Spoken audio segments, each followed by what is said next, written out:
గురుగారు, మకర రాశి వారికి ఈ సంవత్సరం ఎలా ఉండబోతోంది? మకర రాశి వారికి 100% శుభయోగాలు ఉన్నాయి.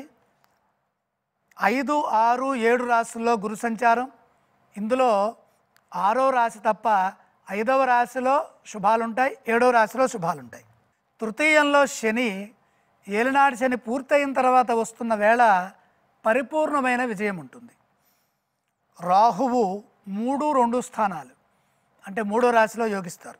కేతువు 9, 8 యోగించట్లేదు. మొత్తం మీద గురువు 2 సార్లు యోగిస్తున్నారు, శని ఒక్కసారి, రాహు ఒకసారి. మొత్తం 100% శుభాలు ఉన్నాయి. ఆదాయం 8, వ్యయం 14, రాజపూజ్యం 4, అవమానం 5. అదృష్ట యోగం సంపూర్ణంగా ఉన్నది. మంచి ఆదాయం ఉంటుంది. శుభ కార్యక్రమాలకై ధనాన్ని ఖర్చు చేస్తారు. ఆదాయానికి మించిన ఖర్చులు గోచరిస్తున్నప్పటికీ కూడా ముందు వెనక ఆలోచించి బంగారు భవిష్యత్తుకై ఆ ఆదాయాన్ని సద్వినియోగం చేయండి. రాజపూజ్యం చాలా బాగుంది. శ్రమకు తగిన గుర్తింపు ఉంటుంది. సమాజంలో గౌరవం పెరుగుతుంది. కీర్తి ప్రతిష్టలు పెరుగుతాయి. శాంతంగా మాట్లాడితే విమర్శించేవారు తగ్గుతారు. సంవత్సర ఆద్యంతాల్లో దేవగురువైన బృహస్పతి శుభస్థానాలైనటువంటి పంచమ, సప్తమ రాసుల్లో ఉండటం వల్ల మంచి ఫలితాలు ఉంటాయి. కుటుంబపరంగా, సంతానపరంగా, మిత్రపరంగా కలిసి వస్తుంది. అధికారుల నుండి ప్రశంసలు ఉంటాయి. పెద్దల నుండి తగినంత ప్రోత్సాహం లభిస్తుంది. మే 14 నుండి అక్టోబర్ 18 వరకు ఏకాగ్రతతో పనిచేస్తే షష్ఠస్థ బృహస్పతి యోగము అంతగా ఇబ్బంది పెట్టదు. మకర రాశి వారికి ఏలినాటి శని దోషం పూర్తయింది. తృతీయ స్థానంలో శని శుభాలను ఇస్తున్నారు.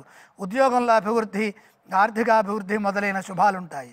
రాహు సంవత్సరం ప్రారంభంలో కొంత సహకరించనప్పటికీ రాహువు తృతీయ స్థానంలో యోగిస్తారు. అలాగే కేతువు సహకరించట్లేదు. కేతు ధ్యానం చేసుకుంటే మంచి జరుగుతుంది.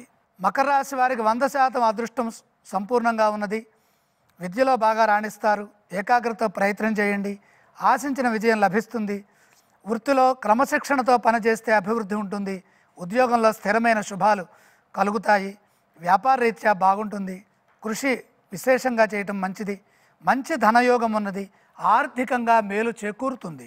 దైవ బలం సదా ముందుకు నడిపిస్తుంది. అదృష్టం సంపూర్ణంగా ఉన్నది. కార్యసిద్ధి విషయంలో సమయ పాలన చాలా అవసరము. సకాలంలో మీ బాధ్యతలని, కర్తవ్యాలని నిర్వర్తించండి. పరిపూర్ణమైన శుభయోగం మకర రాశి వారికి కలగబోతోంది. విశ్వావసు బ్రహ్మాండంగా ఉంటుంది.